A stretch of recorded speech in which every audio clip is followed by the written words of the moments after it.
ఇప్పుడు మీరు వింటున్న కథ పేరు అపూర్వ శక్తులు. ఒక జమీందారుకు ఒక కొడుకు పుట్టాడు. వాడికి విజయుడని పేరు పెట్టుకున్నారు. వాడి జాతకం చూసి దైవజ్ఞులు ఈ పిల్లవాడి జాతకంలోని గ్రహస్థితి చూస్తే అపూర్వ శక్తులు కలవాడవుతాడని తోస్తున్నది. ఎక్కడికి వెళ్ళినా కీర్తి ప్రతిష్టలు, పుష్కలంగా ధనము గడించగల జాతకం అన్నాడు. ఈ మాటలు విని జమీందారు సంతోషించి విజయుణ్ణి ఎంతో గారభంగానూ ఏ లోటు లేకుండానూ పెంచారు. విజయుడు పెరిగి పెద్దవాడవుతుంటే తండ్రి వాడిలో ఏవైనా అపూర్వ శక్తులున్నాయేమోనని శ్రద్ధగా గమనించాడు. కానీ ఆయనకు అలాంటివేమీ కనపడలేదు. విజయుడు మామూలు పిల్లల్లాగానే కనిపించాడు. వాడిలో ప్రత్యేకమైన తెలివితేటలు కూడా ఉన్నట్టు కనపడలేదు. ఒకప్పుడు కాస్త వివేకంతో మాట్లాడితే మరుక్షణమే అజ్ఞానంగా మాట్లాడేవాడు. చెప్పిన మాట ఒకసారి వినేవాడు, మరొకసారి మకురుతనం చేసేవాడు. దైవజ్ఞులు ఇచ్చకాలకు అబద్ధాలాడారని జమీందారు అనుకుని కొడుకుపైన లేనిపోని ఆశలు పెట్టుకోవడం మానుకున్నారు. ఇంతలో ఒక ఘటన జరిగింది. ఒకరోజు ఉదయం విజయుడు తమ ఆవరణలో ఉన్న మామిడి చెట్టు కింద కూర్చుని పైకి చూస్తూ నోటితో అర్థంలేని ధ్వనులు చేస్తుండటం వాడి తండ్రి చూశాడు. వీడికేమన్నా మతిపోయిందా ఏమిటి అనుకుంటూ జమీందారు వాణ్ణి సమీపించాడు. ఆయన చెట్టు కిందికి రాగానే చెట్టు కొమ్మలలో నుంచి అనేక పిట్టలు బిలబిలా ఎగిరిపోయాయి. అయ్యో నాన్నగారు, పిట్టల్ని బెదరగొట్టేశారు అన్నాడు విజయుడు. నువ్వసలు ఇక్కడ కూర్చుని ఏం చేస్తున్నావు అని తండ్రి అడిగాడు. ఆ పిట్టలతో మాట్లాడుతున్నాను. అవి ఎక్కడెక్కడో తిరిగి చూసిన విశేషాలన్నీ చెబుతున్నాయి. నాకు తెలియని విషయాలు ఎన్నో వింటున్నాను అన్నాడు విజయుడు. అదెలా సాధ్యంరా? వాటి భాష మనకు తెలియదుగా అన్నాడు తండ్రి. నాకు తెలుస్తుంది నాన్నగారు, నేను వాటితో మాట్లాడగలను కూడా అన్నాడు విజయుడు. వాడు చేస్తున్న అర్థంలేని చప్పుళ్ళు ఆ పిట్టల భాష అయి ఉండాలని జ్యోతిష్కులు చెప్పినట్టే వాడికి పక్షుల భాష అర్థం చేసుకునే అపూర్వ శక్తి సిద్ధించిందని జమీందారుకు అర్థమయ్యింది. విజయుడు ప్రయోజకుడు అవుతాడన్న మాట కూడా నిజమవుతుంది కదా అని ఆయన సంతోషించాడు. కొద్ది రోజులు గడిచాయి. ఒకనాడు జమీందారు భోజనం చేస్తుంటే విజయుడు ఆయన వెనక నిలబడి విసనకర్రతో విసురుతున్నాడు. బయట పెంపుడు పావురాలు ఎగురుతూ కుర్కుర్రని గొడవగా అరుస్తున్నాయి. జమీందారు కిటికీలో నుంచి బయట వాలుతూ ఎగురుతూ ఉండే పావురాలను చూసి, ఒరే బాబూ, నీకు పక్షుల భాష తెలుసునంటివే, ఆ పావురాలు ఏం మాట్లాడుకుంటున్నాయో చెప్పు చూద్దాం. అవి రోజు ఇంత రొద చెయ్యవే అన్నాడు. విజయుడు జంకుతున్నట్టుగా, వద్దులేండి, అవి అనుకునే మాటలు నాకే బాగాలేవు, మీరు వింటే ఆగ్రహిస్తారు అన్నాడు. వాడా మాట అన్నాక జమీందారుకు పావురాలనే మాట ఏమిటో తెలుసుకోవాలని మరింత ఆత్రం పుట్టుకొచ్చి విజయుడు చెప్పిన దాకా విడిచిపెట్టలేదు. మీరు భోంచేస్తుంటే నేనెలా మీకు విసురుతున్నానో, నేను భోజనం చేస్తుంటే మీరు నాకు అలా విసిరే రోజు వస్తుందని ఆ పావురాలు చెప్పుకుంటున్నాయి అన్నాడు విజయుడు. ఈ మాటలు వినగానే జమీందారుకు ఆగ్రహం వచ్చేసింది. ద్రోహి, నీ మాటలు నేను నమ్మను.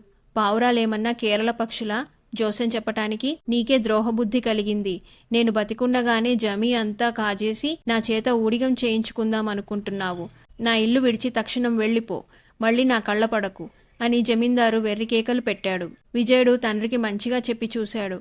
నాకెలాంటి ద్రోహబుద్ధి లేదు. అవి అనుకున్న మాటలే చెప్పాను. ఆ మాటలు మీకెంత కష్టంగా ఉన్నాయో నాకు అంత కష్టంగానే ఉన్నాయి. అందుకే మొదట చెప్పనన్నాను అన్నాడు. అయినా జమీందారు మంకుపట్టు పట్టి విజయుడు తన గ్రామం నుంచి వెళ్ళిపోవాల్సిందేనన్నాడు. నిజానికి విజయుడు ఇల్లు విడిచి వెళ్లటానికి అట్టే చింతించలేదు. ఎందుకంటే ప్రపంచం చూడాలనే ఉబలాటం పక్షుల ద్వారా వాడికి చాలా కాలంగా కలిగింది. వాటి ద్వారా వాడు ప్రపంచంలోని ఎన్నో వింతలను గురించి విని ఉన్నాడు.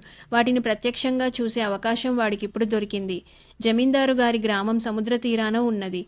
విజయుడు ఏకంగా సముద్రం దాటి అవతల ఉండే దేశాలు చూడాలని నిశ్చయించాడు.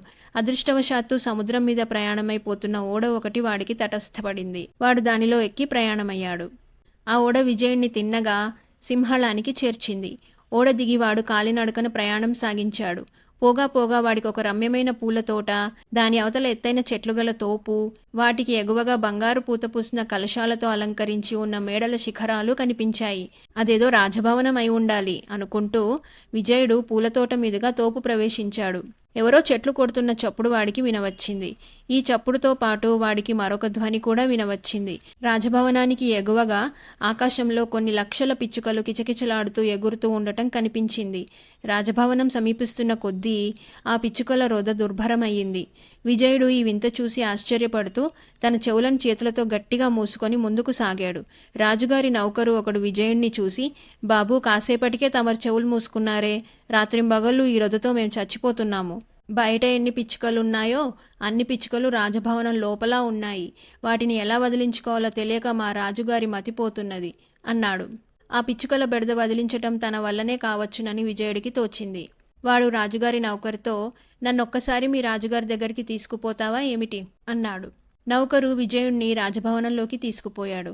లోపలి నడపలలో వేల కొద్ది పిచ్చుకలు రెక్కలు తపతపా కొట్టుకుంటూ నానా గొడవ చేసేస్తున్నాయి. రాజుగారు ఒంటరిగా ఒక గదిలో కూర్చున్నారు. పిచ్చుకలు రాకుండా ఆ గది కిటికీలన్నీ మూశారు. ద్వారం కూడా మూసి అక్కడ ఒక మనిషిని కాపలా ఉంచారు. విజయుడి కోసం ద్వారం తెరిచినప్పుడు ఒక చొరవైన పిచ్చుక గదిలోకి రానే వచ్చింది. విజయుడు రాజుగారితో, మహారాజా, మీకు పట్టుకున్న ఈ పిచ్చుకల బెడద చూస్తున్నాను. దీన్ని వదలగొట్టడం చేతనైతే నా ఒక్కడికే చేత కావాలి అన్నాడు. ఈ మాట వినగానే రాజుగారి ముఖం విప్పారింది. నీవు ఈ ఉపకారమే చేస్తే నీ రుణం ఉంచుకోను సరే కదా, యావజ్జీవం నీకు కృతజ్ఞున్నై ఉంటాను. కానీ ఎవరి వల్ల కానీ ఈ పని నీ వల్ల ఎలా అవుతుంది అని ఆయన అడిగాడు. మహారాజా, ఈ పిచ్చుకలు ఇలా పెచ్చుమీరి ప్రవర్తించటానికి ఏదో కారణం ఉండి ఉంటుంది. అవి ఎందుకో మీ మీద పగబట్టి ఇలా చేస్తున్నాయి. నాకు పక్షి భాష తెలుసును. వాటి కోపకారణం నేను వాటి ద్వారానే తెలుసుకుంటాను. అప్పుడు మీరు వాటిని సమాధానపరచడానికి తగిన యత్నం చేయవచ్చు అంటూ విజయుడు తన వెనకగా రాజుగారి గదిలోకి చొరబడిన పక్షితో మాట్లాడి రాజుగారి కేసి తిరిగి, ఇదేమీ పెద్ద సమస్య కాదు మహారాజా. మీరు తోపులో చెట్లన్నీ కొట్టేయమని ఆజ్ఞ ఇచ్చారట. ఆ చెట్లపై గూళ్లు పెట్టుకొని నివసించే ఈ పిచ్చుకలకు కోపం వచ్చి ఈ ఆగడానికి పూనుకున్నాయి. చెట్లను కొట్టే ప్రయత్నం విరమించండి, ఇవి మిమ్మల్ని బాధించవు అన్నాడు. రాజుగారు చెట్లు నరకటం మాన్పించాడు. పిచ్చుకలు ఆయనను బాధించటం మానాయి. రాజుగారు విజయుడికి ఒక పెద్ద ఓడ, అంతులేని బంగారము, నౌకర్లు బహూకరించాడు.